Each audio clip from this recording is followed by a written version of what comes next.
क्योंकि राजकुमारी है, living port first है चित्तौड़गढ़, जो किलोमीटरों में रानी का प्रमुख महल बिल्कुल मध्य में, उससे पहले 6-7 पोर्ट रहेंगे, पूरा आवास रहेगा, सैन्य आवास रहेगा, प्रजा रहेगी, फिर बीच में तो रानी के दर्शन नहीं हुए, तो इसने कहा कि भाई एक बार देखे तो सही, तभी तो फतेह हासिल करेंगे, क्योंकि ये वैसा दुर्ग नहीं है, ये दीर्घवंशी रियासत दुर्ग, इसको वापस से जीता नहीं जाएगा, तो एक बार देखे तो सही।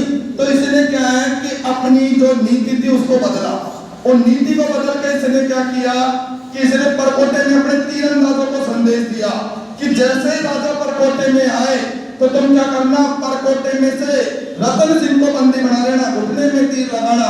तो तीरंदाजों ने क्या किया, रतन सिंह के घुटने में तीर लगाया और रतन सिंह को बंदी बनाकर कि अपनी सेना बढ़ाओ बेडज गंभीरी नदी के स्थान पर ले आए।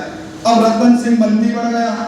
दुर्ग में जब ये बात पहुंची कि मेवाड़ के राजा रतन सिंह को बंदी बना लिया, तो पद्मनी के पास अब ये सूचना गई, तो पद्मनी ने संदेशा भिजवाया अपने चाचा और भतीजा गोरा और बादल, संदेशा भिजवाया कि गोरा बादल तुरंत आओ और अपने स्वामी भक्ति का परिचय दो और मेरे स्वाग मेरे सिंदूर रतन सिंह को अलाउद्दीन खिलजी से रिहा करवाओ।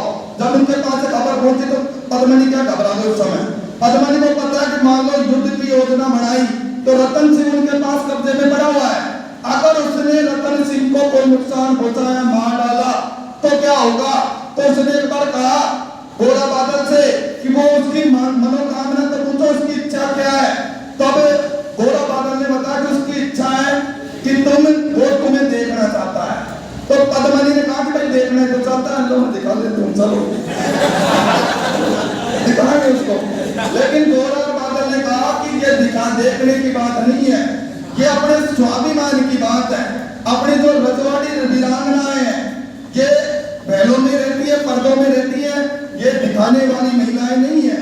यहाँ तुम्हारा स्वाभिमान है, तुम इस तरह की भवानी माँ के समान हो, तुम्हें हम दिखा नहीं सकते।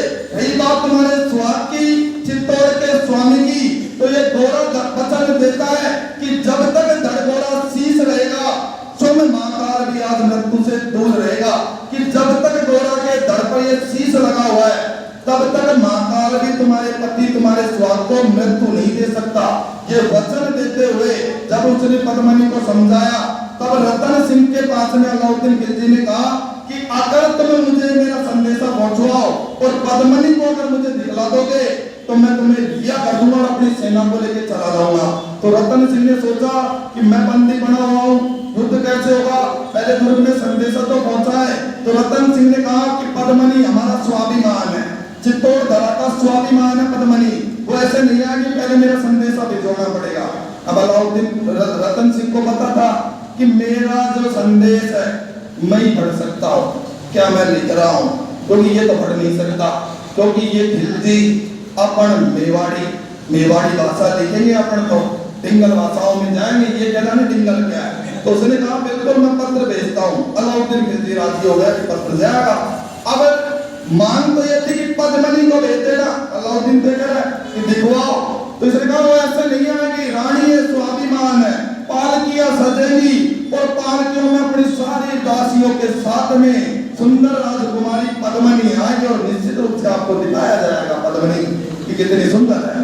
अब संदेश में क्या उल्टा दिखवाया कि पद्मनी का वेश धारण करो और जितने भी मेवाड़ी वीर योद्धा हैं उनको महिलाओं को वेश धारण करके रजपूती तलवारों के साथ में पालकियां सजा दो और एक विशाल मजबूत सेना वीर सैनिक लेकर तुरंत बेडज और गंभीरी नदी के स्थान पर प्रस्थान करें और मुझे यहाँ से रिहा करवाएं, क्योंकि खिलजी ने मुझे बंदी बना रखा है। ये संदेशा जब गोरा बादल के पास पहुंचा तो अपनी स्वामी भक्ति का परिचय देने का समय आ चुका था।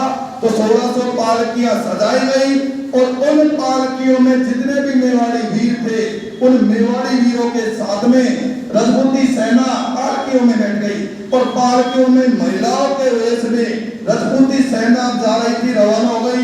तो अलाउद्दीन खिलजी बड़ा प्रसन्न हुआ, तो सामने पालकियां आ रही थी और अलाउद्दीन खिलजी उत्साहित था कि आज अपन सफल हो चुके हैं, आज मुझे उस सुंदर राजकुमारी पद्मनी के दर्शन होंगे और अगर वो सुंदर हुई तो मैं उसे हासिल कर लूंगा, आक्रमण करूंगा।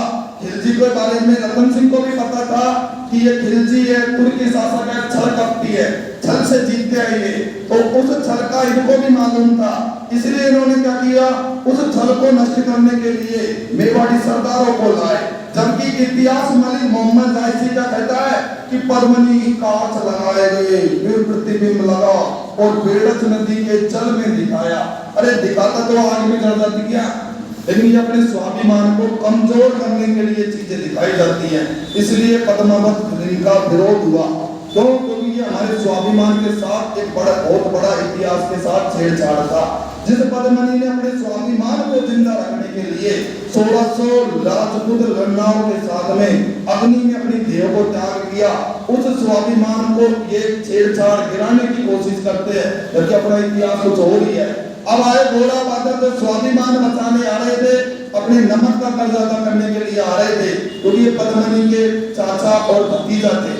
अपना रिवाज ये कहता है कि अपन बहन बेटियों के घर का पानी तक नहीं पीते हैं। तो आज वो कर्ज चुकाने का दिन था, जो उनके ऊपर कर्ज था, नमक का कर्ज अदा करने का समय आ गया था।